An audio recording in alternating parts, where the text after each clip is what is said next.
when it comes to the occupation, the U.S. supports Israel mostly because of the Israel lobby in the United States. Okay, thank you. Next question. Hi, I also have some questions about the strategies that you're talking about. The three strategies that you brought up, which currently are kind of flawed. How do you think that they can work to reinforce each other? And also, what do you think Hamas can do to change their strategies in order to reach a Palestinian independent state? And do you think that the change from Bush to Obama as the president will make any change in the current situation? Well, I think in terms of the strategies, they have to be thought through more clearly. In particular, when it comes to the BDS strategy, the boycott, divestment, and sanctions, I think there has to be absolute clarity about what is the goal of the BDS strategy. It's the leaders or the self-appointed leaders of the BDS have been purposely obscure about what their goal is.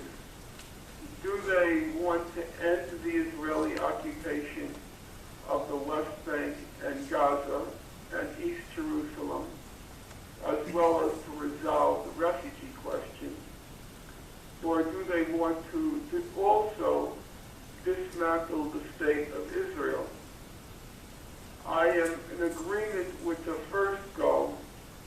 I don't think there's any legal justification or any significant political support for the second goal, namely dismantling the state of Israel.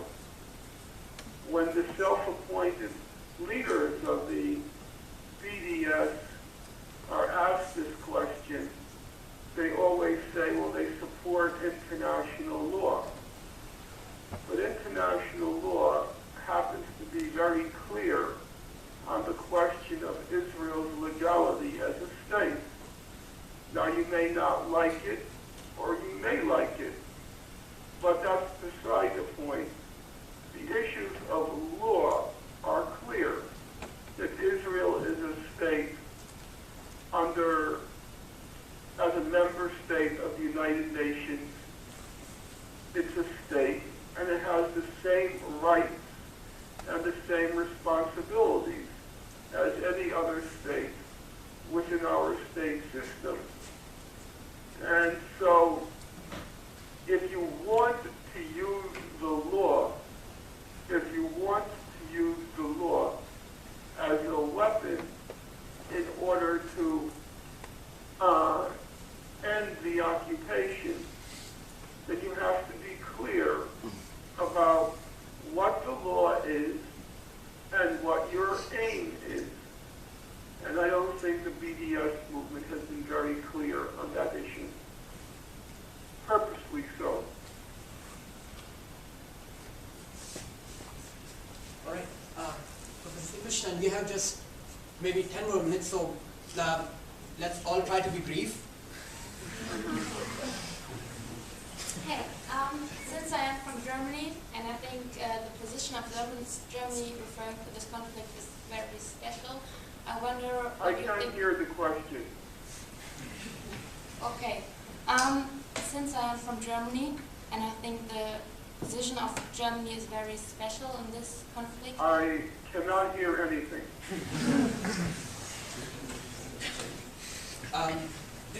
So she's from Germany, and she says that the position of Germany is very special in this conflict because... because of the history. Because of the history and because of the Holocaust. And I wonder what he thinks is the role and the task of Germany in this conflict. What do you think is the role and the task of Germany in this? That's the question. And I will add to it that last year I traveled from Saarbrücken to Berlin 8 hours, and the German government cancelled your lecture by the Rosa Luxemburg Foundation. So what's your take on that?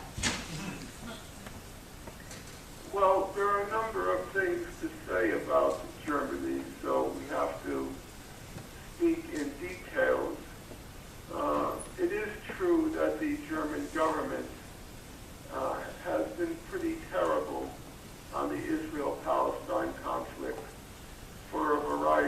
reasons.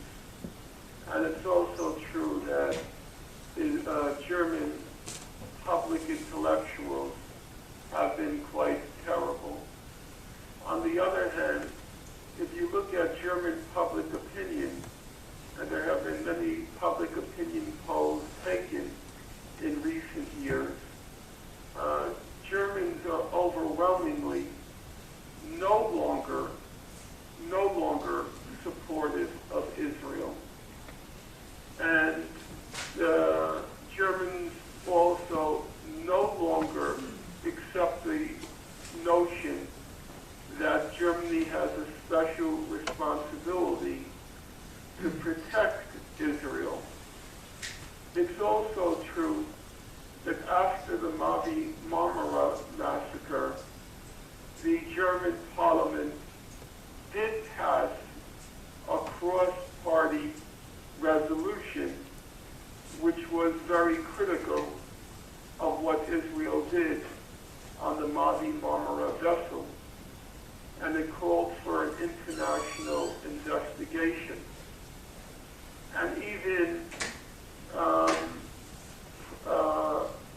Chancellor Merkel expressed criticism of what Israel did on the Mavi Marmara. I think slowly but surely, German public officials are coming to the realization that there is very little support any longer among the German people, the German population, for giving 100% support to Israel. Thank you. Last question. Great. Thank you very much, Norman, for your time. I saw the movie and I thought it's also about a lot of political incorrectness and manipulation based on reasoning which is not on facts rather than on propaganda.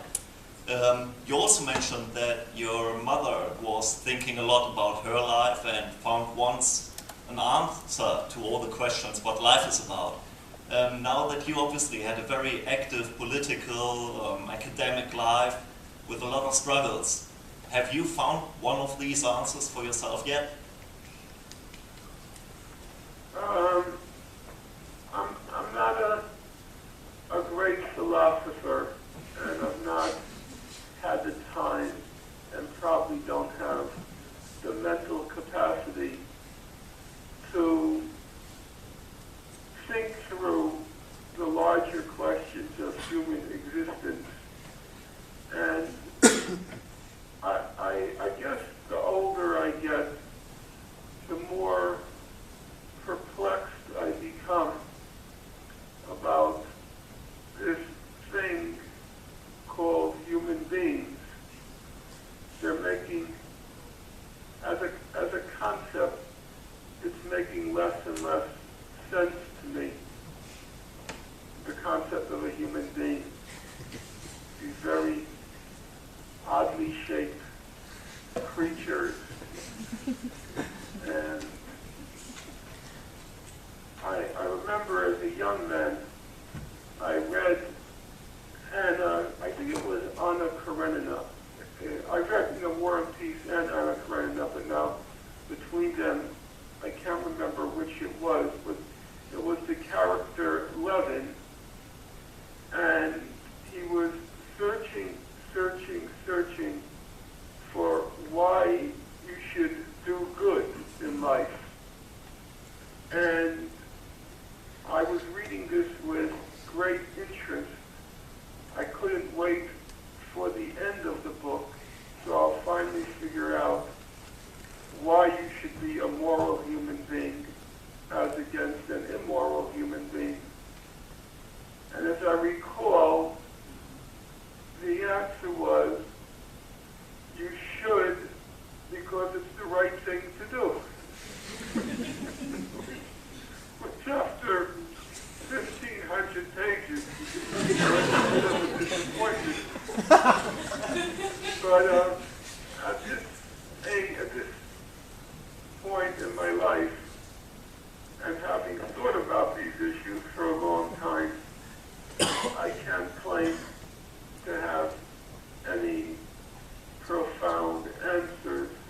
I live.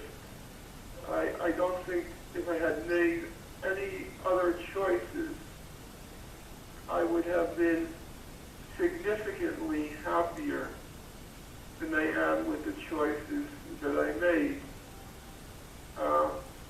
People often feel sorry for me and express pity for me because of what they call the sacrifices I've made.